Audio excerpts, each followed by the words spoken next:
Hello friends, welcome to legal Gyan with Vipin sir. Friends, आज हम अपना नया चैप्टर 4 इसका स्टार्ट करने जा रहे हैं, जो कि बात करता है abetment criminal conspiracy on attempt के बारे में, अर्थात दुष्प्रेरण, आपराधिक षड्यंत्र और प्रयत्न के बारे में। मतलब किसी अपराध का दुष्प्रेरण कैसे होता है वो हम पढ़ेंगे, किसी अपराध का आपराधिक षड्यंत्र कैसे होता है उसके बारे में हम जानेंगे, और किसी अपराध को करने के प्रयत्न के बारे में क्या नियम है, क्या कानून है, वो हम जानेंगे। ठीक है, तो ये चैप्टर सेक्शन 45 से लेकर 60 तक है ना, जो अबेटमेंट के बारे में बताता है, और सेक्शन 61 जो है क्रिमिनल कॉन्स्पिरेसी के बारे में बताता है, और सेक्शन 62 ऑफ अटेम्प्ट के बारे में बताता है। ठीक है, यानी कि सेक्शन 45 से लेकर 62 तक हम चैप्टर 4 में abetment, criminal conspiracy and attempt के बारे में पढ़ेंगे। ओके, तो स्टार्ट करते हैं हम सेक्शन 45 से, जो हमें बताता है अबेटमेंट के बारे में कि अबेटमेंट क्या होता है ना। आइए जानते हैं, लेट्स स्टार्ट। बात करता है अबेटमेंट ऑफ अ थिंग, यानी किसी बात का दुष्प्रेरण कैसे होता है। तो देखते हैं, a person abets the doing of a thing. ठीक है, एक पर्सन अबेट करता है और डूइंग अ थिंग, किसी बात को करने में, कैसे? हु, जो कि a instigate any person to do that thing, है ना, किसी व्यक्ति को इंस्टिगेट करता है, उकसाता है। ठीक? यानी एक व्यक्ति किसी काम को करने के लिए किसी व्यक्ति को उकसाता है, तो वो उस काम के लिए दुष्प्रेरण कर रहा है। Okay, second, be engage with one or more person or persons in any conspiracy for the doing of that thing। ठीक है, engage करता है। ठीक है, engage करता है यानी कि शामिल करता है एक व्यक्ति को या एक से अधिक व्यक्तियों को इन एनी कॉन्स्पिरेसी, किसी षड्यंत्र में, वो काम को करने के लिए। ठीक है, if an act or illegal omission take place in pursuance of that conspiracy, यानी कि उस षड्यंत्र के अनुसरण में यदि कोई कार्य कर दिया जाता है या कोई अवैध लोप हो जाता है ना, अवैध लोप हो जाता है, तो and in order to doing that thing. ठीक है, और उस बात को करने के उद्देश्य से यदि वो ऐसा व्यक्ति कार्य करता है तो फिर वो भी अबेटमेंट कहलाता है। ठीक है, सी क्या कहता है? इंटेंशनली एक्ट्स, साहस पूर्वक सहायता करता है ना, क्या करने में? By N act or illegal omission, illegal omission के लिए या कोई एक्ट कराने के लिए अगर किसी कोई इंटेंशनली एक्ट्स करता है यानी कि सहायता करता है जानबूझकर किसी बात को कराने के लिए, और डूइंग दैट थिंग, तो उस परिस्थिति में हम बोलेंगे कि कोई व्यक्ति अबेटमेंट कर रहा है, दुष्प्रेरण कर रहा है। क्या कर रहा है? दुष्प्रेरण कर रहा है। यानी कि क्या इन तीन तरीके से हम ये देखेंगे कि इन तीन तरीक़ों से यदि कोई व्यक्ति किसी बात को करने के लिए कोई व्यक्ति को उकसाता है या एंगेज करता है एक या एक से अधिक लोगों को वो काम करने के लिए किसी षड्यंत्र के तहत, या इंटेंशनली यानी सहायतापूर्वक उसको सहायता देता है किसी कार्य को करने के लिए, इलीगल ओमिशन करने के लिए, तो वो व्यक्ति इन तीन तरीक़ों से किसी बात को करने का दुष्प्रेरण करता है, ये कहा जाता है। तो इन परिस्थितियों में वो व्यक्ति दुष्प्रेरण करता है। ठीक है, आइए देखते हैं एक्सप्लेनेशन के बारे में। एक्सप्लेनेशन क्या कहता है? एक्सप्लेनेशन 1 क्या कहता है? अ पर्सन हु, एक व्यक्ति जो by wilful misrepresentation, wilful misrepresentation यानी कि जानबूझकर कोई मिस रिप्रेजेंट करता है, मिथ्या क्या करता है, निरूपित करता है, मिथ्या निरूपण करता है। और by wilful concealment of a material fact, और जानबूझकर किसी तात्विक तत्व को, मटेरियल फैक्ट को कंसीलमेंट कर लेता है, यानी कि छुपा लेता है। यदि कोई व्यक्ति ये दो काम करता है, यदि जानबूझकर वो मिथ्या निरूपण करता है, मिथ्या बातें बताता है किसी व्यक्ति को, या कोई तात्विक तत्व को छुपा लेता है, ठीक है, which he is bound to disclose, जिसको डिस्क्लोज करने के लिए वो बाउंड है, बताने के लिए बाउंड है, यदि ऐसा कोई व्यक्ति है, तो वॉलंटरीली कॉजेज और प्रोकर्स और अटेम्प्ट टू कॉज और procure a thing to be done is said to instigate the doing of that thing. तो ये कहा जाएगा कि वो व्यक्ति किसी व्यक्ति को उकसा रहा है, यानी उकसाने के अंतर ये वर्ड भी, ये शब्द भी, ये चीज़ें भी जोड़ दी गई हैं। कैसा? Misrepresentation wilfully and wilful concealment of a material fact also included in instigate to some other person. ठीक है, अर्थात मिथ्या निरूपण द्वारा तात्विक तत्व को प्रकट करने के लिए आबद्ध होते हुए जानबूझकर छिपाने द्वारा स्वेच्छा किसी बात का किया जाना, या वो उसको करवाता है या कारित करता है या करवाने का प्रयत्न करता है, तब ये कहा जाता है कि वह उस काम के लिए किसी व्यक्ति को उकसा रहा है, इंस्टिगेट कर रहा है। तो वो इस धारा के अंतर्गत क्लॉज ए में आ जाएगा, सेक्शन 45 के क्लॉज ए में, इंस्टिगेट में वो अंतर्गत आ जाएगा। इलस्ट्रेशन देखते हैं, इलस्ट्रेशन क्या कहता है। ए अ पब्लिक ऑफिसर, ए एक पब्लिक ऑफिसर है, is authorised by warrant of a court to apprehend Z, warrant द्वारा जो अथॉराइज है जेड को गिरफ्तार करने के लिए, है ना। बी, बी कौन है, knowing that fact and also that C is not Z, ये बात बी जानता है कि सी जो है जेड नहीं है, और पुलिस वाले जेड को गिरफ्तार करने के लिए आए हुए हैं, तो वो क्या करता है, wilfully represent to A that C is Z, जानबूझकर ये बोलता है कि सी है वही तो जेड है। तो सी को क्या करता है, रिप्रेजेंट कैसे करता है कि ये है सी, जो सी है वो जेड है, यही तो है Z. And thereby intentionally causes A to apprehend, और जानबूझकर साहस पूर्वक ए को गिरफ्तार करवा देता है, ठीक है, वो सॉरी ए को, ए के द्वारा सी को गिरफ्तार करवा देता है। Here B abets by instigate the apprehension of C, ठीक है, यहाँ बी क्या करता है, उकसाता है, ठीक है।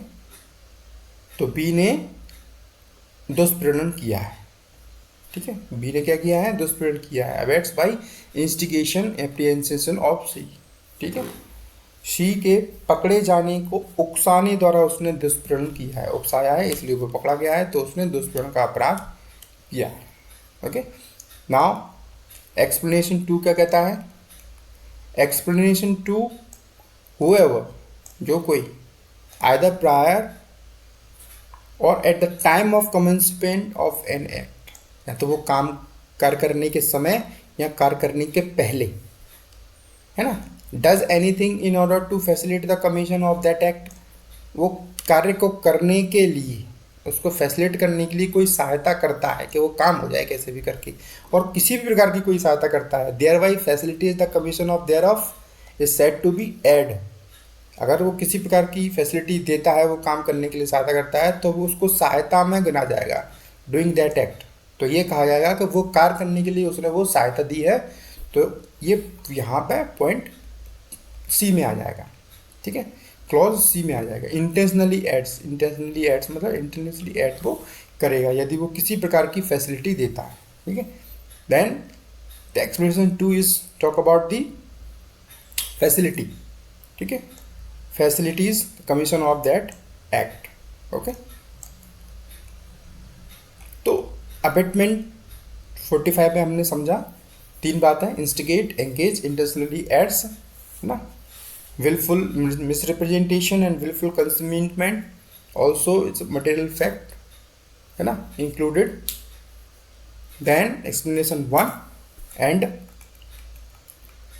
explanation 2 talks about the facilities of commission of that act includes in acts, clause C. ठीक है. सेक्शन 46 क्या कहता है? सेक्शन 46 बताता है कि अबेटर कौन होता है, कब किस व्यक्ति को अबेटर बोलेंगे, दुष्प्रेरक बोलेंगे, है ना. दुष्प्रेरक कौन होता है? जो दुष्प्रेरणा देता है ना. जब कोई व्यक्ति किसी को दुष्प्रेरणा देगा तभी तो उसको अबेटर बोलेंगे. 46 abettor also important for pre exam section wise. A person abets an offence, एक व्यक्ति किसी अपराध को करने का दुष्प्रेरण करता है, अबेट्स करता है, तो वो अबेटर है. ऑब्वियस सी बात है. Who abets either the commission of an offence, या तो जो किसी काम को करने के कार्य को करने का दुष्प्रेरण करता है ना, या commission of an act which would be an offence, ऐसे काम करने के लिए दुष्प्रेरण करता है जो अपराध हो सकता है ना, या ऐसे कार्य का दुष्प्रेरण करता है जो अपराध होता. If committed by a person, यदि law for committing an offence with the same intention or knowledge as that of abater. ठीक है. कहने का मतलब यदि वह कार्य अपराध करने के लिए विधि अनुसार समर्थ व्यक्ति द्वारा अपनी आशा या ज्ञान से जो दुष्प्रेरण का है किया जाता, यदि वो कार्य किया जाता तो अपराध होता. तो ऐसे कार्य के लिए यदि आपने किसी को अबेट किया है, चाहे वो अपराध करने के लिए या ऐसे कार्य करने के लिए यदि वो किया जाता तो अपराध होता, तो वो व्यक्ति अबेटर कहलाता है. ठीक. एक्सप्लेनेशन 1 क्या कहता है देखते हैं. The abetment of illegal omission of an act, abetment है किस बात का? इलीगल ओमिशन का, किसी कार्य के अवैध लोप का यदि अबेटमेंट हो रहा है, may amount to an offence, उसको भी एक अपराध माना जाएगा. हालांकि the abettor may not himself bound to do that act, abettor वो काम करने के लिए आबद्ध नहीं है, लेकिन जिसको वो दुष्प्रेरित कर रहा है वो तो आबद्ध है वो काम करने के लिए. यदि आपने उसको काम करने से रोका या लोप करवाया किसी भी प्रकार से, then it will amount to an offence. Okay. Explanation 2 क्या कहता है? To constitute The offense of abatement it is not necessary, क्या नेसेसरी नहीं है that act abated should be committed, ये जरूरी नहीं है कि जिस काम को करने के लिए आपने अबेटमेंट दिया हुआ है, दुष्प्रेरण किया है, वो काम किया ही जाए या हो ही जाए. यदि आपने केवल उसको उकसा ही दिया है, भले ही उसने काम नहीं किया, तो भी आप दुष्प्रेरण के लिए लायबल ठहराए जाओगे. The abettor will be punished for the abetment. That effect requisite to constitute the offense should be caused. ठीक है. दुष्प्रेरण का अपराध गठित होने के लिए आवश्यक नहीं है कि दुष्प्रेरित कार्य किया जाए, या अपराध गठित करने के लिए अपेक्षित प्रभाव कारित हो जाए कि अपराध हो ही जाएगा, ऐसा भी जरूरी नहीं है. आपका दुष्प्रेरण करना काफ़ी है, इलिस्ट्रेशन बता देगा. ए क्या? ए इंस्टिगेट बी टू मर्डर सी, ए ने बी को उकसाया सी का मर्डर करने के लिए, यानी कि दुष्प्रेरण किया. B refuse to do so, B मना कर देता है कि नहीं मुझे नहीं करना किसी का murder. A is guilty for abetting B to murder, commit murder. ठीक है. ए हत्या करने के लिए खा के दुष्प्रेरण का दोषी है, उसने खा को दुष्प्रेरित किया, तो एक ये तो दोषी माना जाएगा, is guilty. B A instigates B to murder D. Illustration B में क्या बताया है कि ए ने बी को डी के मर्डर के लिए उकसाया. B in presence of instigation step D. ठीक है. बी ने उस उकसावे के अनुसरण में डी को क्या कर दिया? घायल कर दिया, है ना. D recovers from wound, D उस घाव से अच्छा हो जाता है. ठीक है. A is guilty of instigating B to commit murder. हत्या के उकसाने के लिए ए को क्या ठहराया जाएगा? दोषी ठहराया जाएगा। ठीक है, उसने तो उसको स्टेप किया था, केवल घायल किया था। हो सकता है वो घायल के लिए दोषी हो, लेकिन आपने उसको हत्या के लिए उकसाया था, इसलिए आप बी को हत्या के लिए उकसाने के लिए दुष्प्रेरण के दोषी हैं। That's it. Okay, that is the explanation 1। Explanation 2, now the explanation 3 क्या कहता है? इट इज नॉट नेसेसरी, ये आवश्यक नहीं है। क्या? The person abetted should be capable by law of committing an offence. The person should abetted, कि दुष्प्रेरित व्यक्ति अपराध करने के लिए विधि द्वारा समर्थ हो। कि जिस व्यक्ति को दुष्प्रेरित किया गया है वो अपराध करने के योग्य है अथवा नहीं, या उसका वही आशय और ज्ञान हो जो अबेटर का है, दुष्प्रेरक का है ना। That should be have the same guilty intention और knowledge as that of abettor, जैसा कि अबेटर का है। और एनी गिल्टी इंटेंशन और नॉलेज, कोई दूषित आशय या ज्ञान हो, ये जरूरी नहीं है कि जिस व्यक्ति को दुष्प्रेरित किया जा रहा है वो अपराध करने के योग्य है भी या नहीं। देखते हैं इलस्ट्रेशन ए क्या कहता है? ए विद गिल्टी इंटेंशन, ठीक है, दूषित आशय से अबेट करता है किसको? अ चाइल्ड को, और a person of unsound mind to commit an act. एक काम करने के लिए, एक कार्य करने के लिए इंस्टिगेट करता है, क्या करता है? अबेट करता है, दुष्प्रेरण करता है किसको? एक अनसाउंड माइंड के व्यक्ति को या फिर एक बच्चे को, मान लीजिए। ठीक है, ऐसा काम करने के लिए which would be A offence, जो अपराध हो सकता था, if committed bye a person capable by law. यदि वो 18 साल मतलब केपेबल बाय लॉ होते, यानी कि अनसाउंड माइंड नहीं होता या चाइल्ड नहीं होता, तो वो अपराध होता। और कमिटिंग एन ऑफेंस, वो अपराध करने के लिए। And having the same intention as A, उसी प्रकार से उसका इंटेंशन भी माना जाता है जैसा कि ए का है। ठीक है, here A whether the act to be committed और नॉट, चाहे वो काम किया जाए या नहीं किया जाए, A is guilty of abetting an offence. A को उस अपराध के अबेटमेंट के लिए दोषी ठहराया जाएगा, दुष्प्रेरण के लिए दोषी ठहराया जाएगा। ठीक है, भले ही जो व्यक्ति को दुष्प्रेरित किया गया है, किसी बच्चे को बोला जाए, 10-12 साल के 15 साल के बच्चे को बोला जाए कि हाँ वो अपराध कर दो कर दो कर दो, तो आपने तो उसको दोषी ठहरा दिया, मतलब करे चाहे न करे, लेकिन आप वो अपराध को दुष्प्रेरण करने के दोषी माने जाए,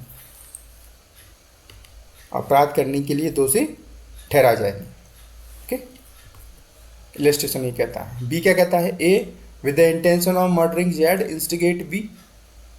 ठीक है, मर्डर के इंटेंशन से बी को क्या करता है? दुष्प्रेरित करता है, उकसाता है। A child under 7 years of age, B कौन है?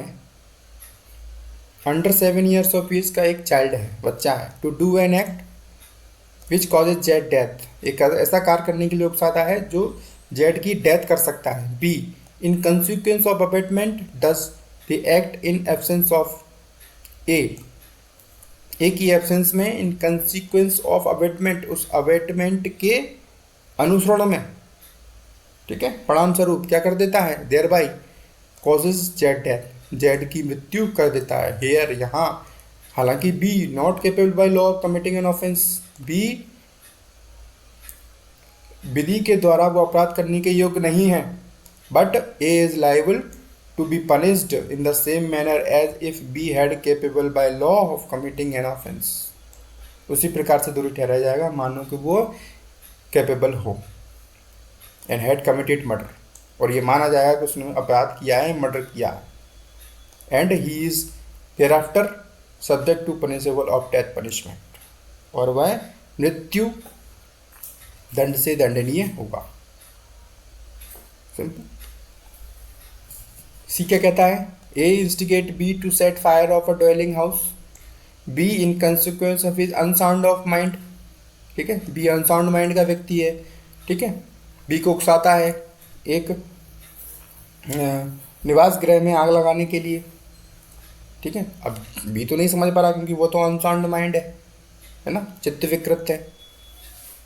Being capable of knowing nature of that act, वो नहीं समझ पा रहा है कि किस नेचर का अपराध में क्या कर रहा हूँ। He is doing what is wrong और कंट्रेरी ऑफ लॉ, वो नहीं समझ पा रहा है कि जो गलत है या विधि के विरुद्ध है ना। क्या करता है वो, set fire to the house in consequence of A's instigation, A के इंस्टिगेट करने के द्वारा, उकसाने के द्वारा उसके कंसिक्वेंस में वो घर में आग लगा देता है। B has committed no offence, B ने कोई अपराध नहीं किया है, बट ए इज गिल्टी, लेकिन ए ने अपराध किया है। Abetting of offence of setting fire dwelling house, निवास गृह में आग लगाने के अपराध के दुष्प्रण के लिए दोषी माना जाएगा। Is liable to punishment of provided that offence, ठीक है।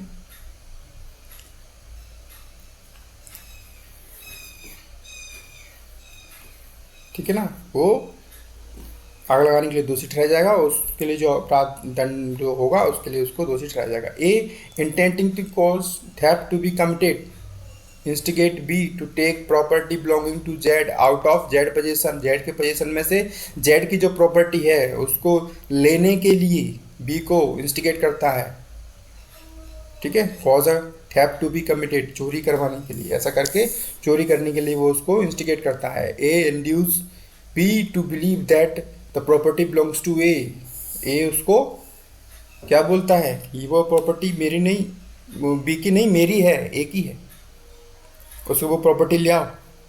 B take property out of Z position, Z के पोजीशन से भी वो प्रॉपर्टी ले आता है इन गुड फेथ में, सद्भावपूर्वक। Believing it to A property, ये बिलीव करते हुए कि वो ए की प्रॉपर्टी है।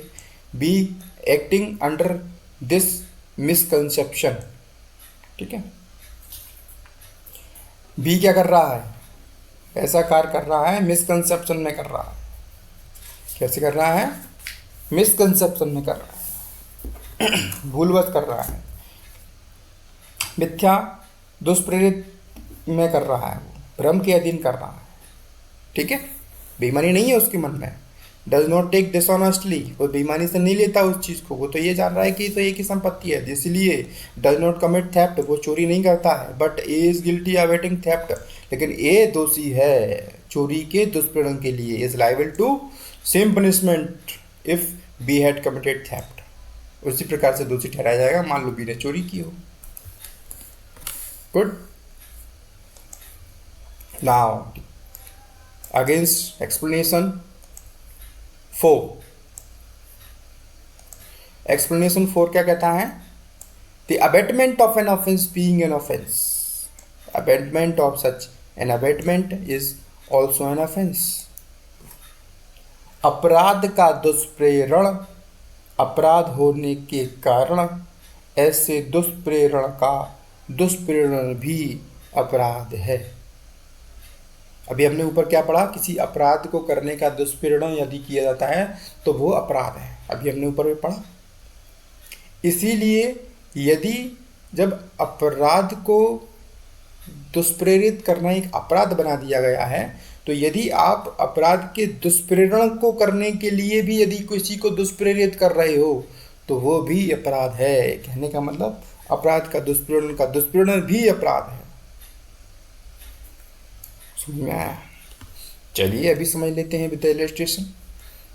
A instigate B, A B को इंस्टिगेट करता है क्या करने के लिए, टू इंस्टिगेट सी, के ए बी को उकसाता है सी को उकसाने के लिए कि सी को बोलना कि जेड का मर्डर कर देते, मर्डर टू जेड।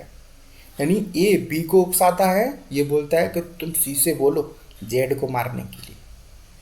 तो बी पहले तो ए उकसाता है बी को, और बी उस उकसाने के बाद सी को उकसा देता है जेड के लिए मर्डर करने के लिए।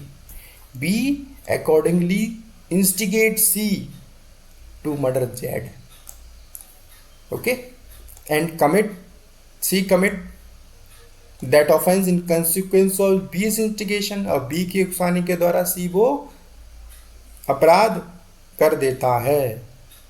B is liable to be punished for his offence, B को वो अपराध के ऑफेंस के लिए लाइबल ठहराया जाएगा विद पनिशमेंट फॉर मर्डर, ठीक है, and A is instigated B to commit the offence, A is also liable the same punishment, A को भी उसी पनिशमेंट के लिए लाइबल ठहराया जाएगा, ठीक है। यानी कि ए और बी दोनों ही मर्डर के लिए लाइबल ठहराया जाएंगे, क्योंकि दोनों ने ही उकसाया था सी को और सी ने वो अपराध कर दिया है, ठीक। नाउ द एक्सप्लेनेशन 5, एक्सप्लेनेशन 5 क्या कहता है, एक्सप्लेनेशन 5 क्या कहता है देखते हैं। It is not necessary to commission of an offence abetment of conspiracy, ठीक है, ये आवश्यक नहीं है टू कमीशन ऑफ एन, किसी अपराध को करने के लिए अबेटमेंट ऑफ कंस्पिरेसी, ठीक है। षड्यंत्र